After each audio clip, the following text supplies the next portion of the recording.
వలిభిర్ముఖమాక్రాంతం ఫలితేనాంకితం శిరః గాత్రాణి శిథిలాయంతే తృష్ణైక తరుణాయతే.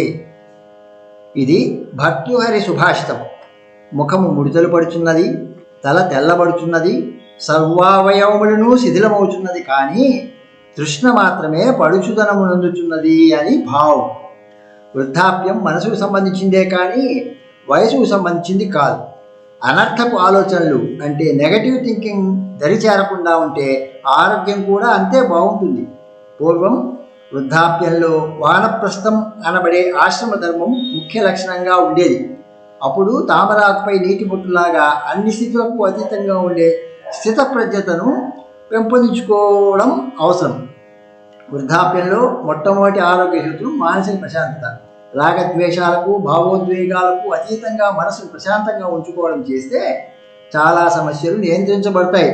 కొంతమంది యువకులు పుట్టుకతో వృద్ధులు అన్నాడు శ్రీశ్రీ.